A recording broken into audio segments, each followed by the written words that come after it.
कहा जाता है कि अहंकार इंसान की आंखों पर पट्टी बांध देता है, जिससे उसे सामने खड्डे इंसान का दर्द नहीं, बल्कि सिर्फ अपनी दौलत दिखाई देती है। लेकिन समय का पहिया जब घूमता है तो राजा को रंक और रंक को मसीहा बनने में देर नहीं लगती।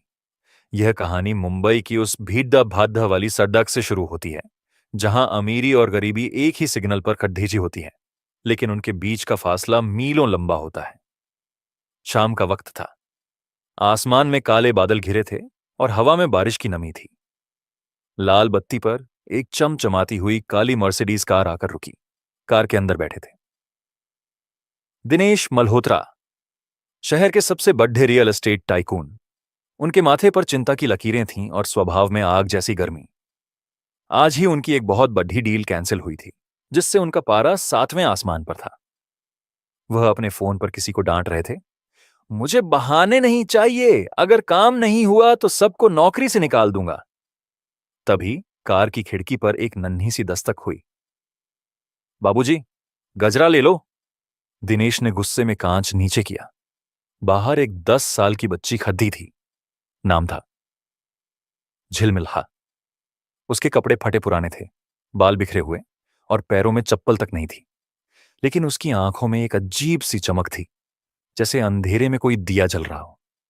उसके हाथों में ताजे मोगरे के फूलों की माला, गजरा थी, जिसकी खुशबू दिनेश की महंगी परफ्यूम से कहीं ज्यादा पवित्र थी। बाबूजी, बहुत अच्छी खुशबू है, घर में मेमा साहब के लिए ले लो ना, सिर्फ 20 रुपए का है। झिलमिल ने उम्मीद भरी नजरों से कहा। दिनेश का गुस्सा पहले ही भरा हुआ था। इस रुकावट ने आग में घी का काम किया। वह चिल्लाया, हटो यहां से, मुझे नहीं चाहिए तुम्हारा ये कचरा, दिमाग खराब मत करो मेरा। झिलमिल सहम गई, लेकिन उसने हिम्मत नहीं हारी। उसे अपनी बीमार मां के लिए दवा खरीदनी थी। उसने फिर विनती की, बाबूजी, सुबह से कुछ नहीं बिका है, बस एक ले लीजिए। दिनेश का सब्र टूट गया। उसने अपना वॉलेट निकाला, उसमें से 500 रुपये का एक कड़क नोट निकाला, उसे मोदा और पूरी ताकत से झिलमिल के मुंह पर दे मारा। ये लो, भिखारिन कहीं की, फूल नहीं चाहिए मुझे, बस दफा हो जाओ यहां से और अपनी ये मनहूस शक्ल मत दिखाना। नोट सीधा झिलमिल के गाल पर लगा और नीचे की ज्यादा भरे पानी में गिर गया। सिग्नल हरा हो गया। दिनेश ने एक्सीलरेटर दबाया और अपनी मर्सिडीज को तेजी से भगा ले गया, बिना यह देखे कि पीछे उस छोटी सी बच्ची के दिल पर क्या गुजरी। झिलमिल सन्न रह गई। बारिश की पहली बूंदें गिरने लगी थीं, लेकिन उसकी आंखों से गिरते आंसू बारिश से ज्यादा खारे थे। उसे पैसे चाहिए थे, बहुत सख्त जरूरत थी, लेकिन क्या अपनी इज्जत बेचकर। कीचदाच में सने उस 500 के नोट को देखकर झिलमिल का नन्हा सा दिल कांप उठा। उसके लिए वह कागज का टुकड़ा नहीं था, बल्कि उसकी गरीबी का मजाक था। उसके आसपास गाड़ियां गुजर रही थीं, लोग उसे धक्का देकर निकल रहे थे, लेकिन वह बस उस नोट को घूरे जा रही थी। उसका मन चीख चीख कर कह रहा था, मत उठा इसे झिलमिल, यह तेरी मेहनत की कमाई नहीं है, यह तो किसी अमीर के अहंकार की खैरात है।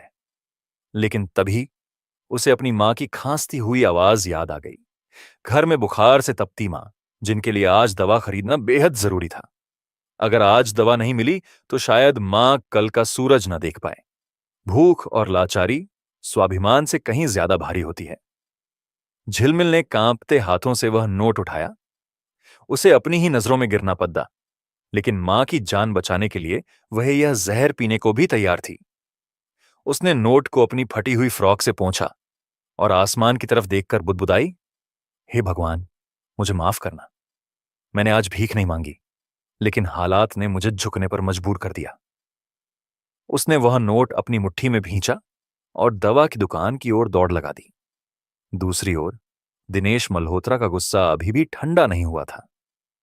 वह अपनी कार को आंधी की तरह दौड़ा रहा था। शहर की रोशनी पीछे छूट गई थी और अब वह एक सुनसान हाईवे पर था, जहां अंधेरा गहराता जा रहा था। बारिश मूसलाधार हो चुकी थी। वाइपर तेजी से चल रहे थे, लेकिन दिनेश के दिमाग में चल रही उथल पुथल के सामने बाहर का तूफान कुछ भी नहीं था। सबके सब निकम्मे हैं। एक 10 साल की छोकरी मेरा रास्ता रोकती है और ऑफिस वाले मेरा समय बर्बाद करते हैं। मैं दिनेश मल्होत्रा हूं, मैं किसी के सामने नहीं रुकता। वह स्टीयरिंग व्हील पर मुक्का मारते हुए बड़बड़ाया। तभी किस्मत ने अपना पासा पलटा। सड़क पर अचानक एक आवारा कुत्ता सामने आ गया। उसे बचाने के चक्कर में दिनेश ने तेजी से ब्रेक लगाया। गीली सड़क पर मर्सिडीज के टायर फिसल गए। गाड़ी बेकाबू हो गई। दिनेश ने स्टीयरिंग संभालने की बहुत कोशिश की, लेकिन रफ्तार बहुत तेज थी। एक जोरदार धमाका हुआ। कार सड़क किनारे लगे एक पुराने बरगद के पेड्डक से जा टकराई। टक्कर इतनी भयानक थी कि कार का अगला हिस्सा पूरी तरह चकनाचूर हो गया। एयरबैग खुले, लेकिन दिनेश का सिर स्टीयरिंग से टकरा चुका था। कांच के टुकड़े उसके शरीर में धंस गए थे। माथे से खून की धार बह रही थी, जो उसकी आंखों में भर रही थी। धुंधली होती आंखों से उसने देखा कि उसकी बेशकीमती कार अब लोहे का कबाड़ बन चुकी थी। सन्नाटे में सिर्फ बारिश की टिप टिप और रेडिएटर से निकलती भाप की आवाज थी। दिनेश ने हिलने की कोशिश की, लेकिन उसके पैर डैशबोर्ड के नीचे बुरी तरह फंस चुके थे। एक असहनीय दर्द ने उसके पूरे शरीर को जकड़ लिया। वह चिल्लाना चाहता था, मदद के लिए पुकारना चाहता था, लेकिन गले से सिर्फ कराह निकल रही थी।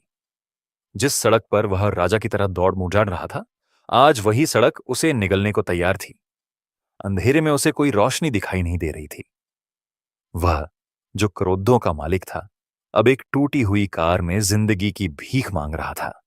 बिल्कुल वैसे ही जैसे कुछ देर पहले वह बच्ची उससे फूल खरीदने की भीख मांग रही थी।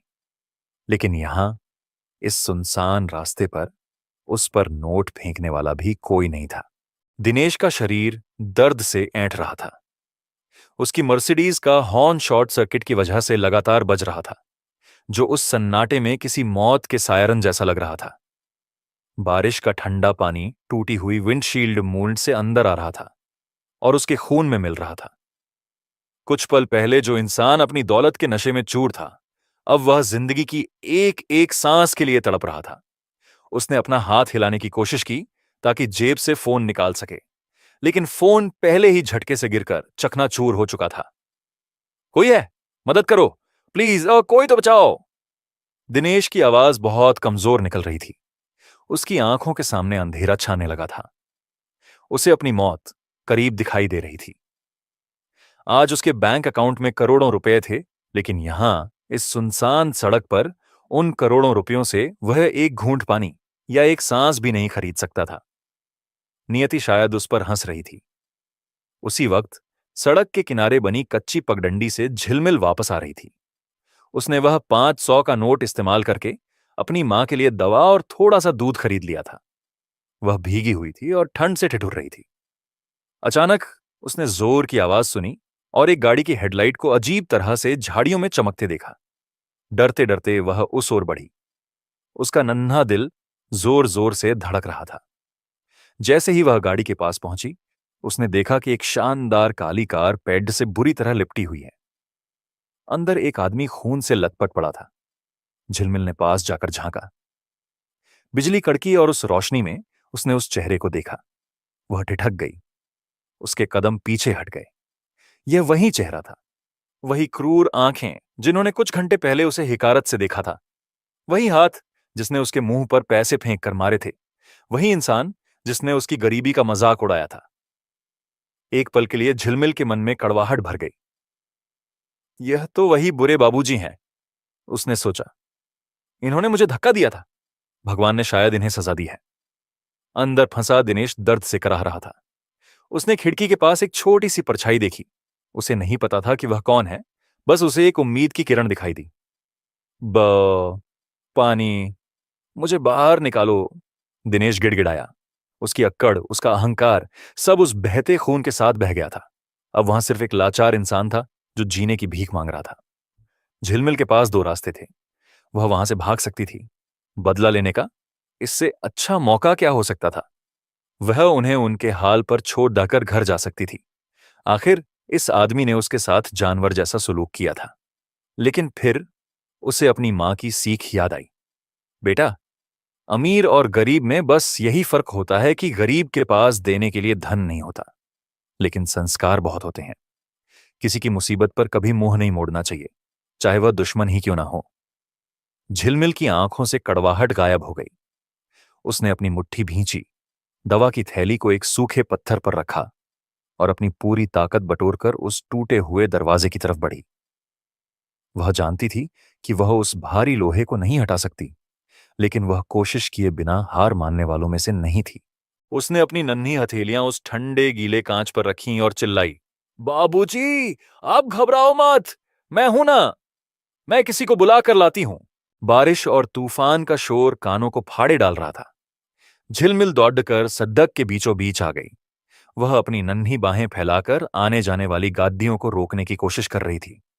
लेकिन विडंबना देखिए, जो गादियां अभी कुछ देर पहले उस अमीर दिनेश मल्होत्रा के लिए पलक झपकते ही रास्ता छोड़ देती थीं, वही गादियां आज उसकी मौत का तमाशा बनकर तेजी से गुजर रही थीं। कोई रुकने को तैयार नहीं था। एक फटी पुरानी कपद्धों वाली बच्ची की पुकार सुनता ही कौन है। कीजदा उसके चेहरे पर उड्ड दे रहा था। गादियों की हेडलाइट उसकी आंखों को चकाचौंध कर रही थी। एक पल के लिए उसे लगा कि शायद वह हार जाएगी। उसे वही दृश्य याद आया जब दिनेश ने उसे हिकारत से भगा दिया था। आज दुनिया वही व्यवहार उसके साथ कर रही थी। रुक जाओ, कोई तो रुको, वहां कोई मर रहा है। वह अपनी पूरी ताकत से चिल्लाई, लेकिन उसकी आवाज तूफानी हवाओं में कहीं खो गई। तभी उसे दूर से एक ट्रक आता दिखाई दिया। झिलमिल ने फैसला कर लिया था, वह हटी नहीं। वह सड़क के बिल्कुल बीचों बीच खड्डी हो गई, अपनी जान की परवाह किए बिना। ट्रक के ड्राइवर ने दूर से एक परछाई देखी और पूरी ताकत से ब्रेक दबाया। टायरों की चीख ने सन्नाटे को चीर दिया। ट्रक झिलमिल से महज कुछ इंच की दूरी पर रुका। ड्राइवर गुस्से में नीचे कूदा। पाला है क्या छोकरी, मारना है तुझे। झिलमिल दौड़कर उसके पैरों में गिर गई। काका, मुझे मत मारो, लेकिन प्लीज उस बाबूजी को बचा लो। उनकी गाड़ी पेड्डे से टकरा गई है, बहुत खून बह रहा है। झिलमिल की आंखों में खौफ और आंसू देखकर ड्राइवर का गुस्सा पिघल गया। वह समझ गया कि मामला गंभीर है। वह लोहे की रॉड लेकर झिलमिल के पीछे भागा। जब वे कार के पास पहुंचे, दिनेश की हालत बहुत खराब थी। उसका सिर स्टीयरिंग पर झुका था और सांसें उखड़ रही थीं। ड्राइवर ने अपनी पूरी ताकत लगाकर लोहे की रॉड से फंसा हुआ दरवाजा खोला। हिम्मत रखो साहब, ड्राइवर ने कहा और दिनेश को बाहर खींचने लगा। झिलमिल ने अपने नन्हे हाथों से दिनेश के पैरों को संभाला। उसका कोमल हाथ दिनेश के ठंडे पड़ते हाथ से छुआ। उन्हें बाहर निकालकर सुरक्षित घास पर लिटाया गया। दिनेश को धुंधला धुंधला होश आया। बारिश की बूंदें उसके चेहरे पर गिर रही थीं। उसने अपनी भारी पलकें खोलने की कोशिश की। उसे अपने सामने एक चेहरा दिखाई दिया। वही सांवला रंग, वही बिखरे बाल, वही बद्धी बद्धी आंखें। झिलमिल अपना पुराना दुपट्टा फाड़कर उसके माथे से बहते खून को रोकने की कोशिश कर रही थी। उसका चेहरा चिंता से भरा था। दिनेश का दिल एक पल के लिए थम सा गया। यह वही लड़की थी। भिखारिन, कचरा, यही शब्द कहे थे उसने इसे। और आज जब उसके अपने सगे संबंधी, उसके अमीर दोस्त, उसके कर्मचारी, कोई यहां नहीं था, तब यही कचरा उसकी ढाल बनकर खा था। दिनेश कुछ बोलना चाहता था, माफी मांगना चाहता था, लेकिन उसके गले से आवाज नहीं निकली। उसकी आंखों से एक आंसू लुढ़का और गाल पर जमे खून में मिल गया। उसने देखा कि जिस हाथ पर उसने नोट मारकर चोट पहुंचाई थी, आज वही हाथ उसकी जान बचाने के लिए दुआ मांग रहे थे। बेहोश होने से ठीक पहले दिनेश के दिमाग में सिर्फ एक ही विचार गूंज रहा था, उसने बहुत बड़ी गलती कर दी थी। अस्पताल के आईसीयू के बाहर सन्नाटा पसरा था, जिसे केवल वेंटिलेटर की बीप और डॉक्टरों के कदमों की आहट तोड़िच रही थी। सफेद दीवारों और फिनाइल की गंध के बीच कॉरिडोर के एक कोने में झिलमिल सिकुड़ी हुई बैठी थी। उसके कपद्धे अब भी गीले थे और कीच डरियत से सने थे। आते जाते लोग उसे घृणा से देख रहे थे, जैसे वह कोई गंदगी हो जो अस्पताल की चमक को खराब कर रही थी। लेकिन झिलमिल को किसी की परवाह नहीं थी। उसकी नन्ही हथेलियां जुद्दी हुई थीं और वह लगातार भगवान से उस बुरे बाबूजी की जान बख्शने की प्रार्थना कर रही थी। ट्रक ड्राइवर दिनेश को भर्ती करवाकर जा चुका था, लेकिन झिलमिल नहीं गई। उसे डर था कि अगर वह चली गई तो बाबूजी को होश आने पर पानी कौन पिलाएगा। घंटों बाद दिनेश की आंखों में हरकत हुई। उसने धीरे धीरे आंखें खोलीं। सिर में तेज दर्द था और शरीर पट्टियों में जगदा हुआ था।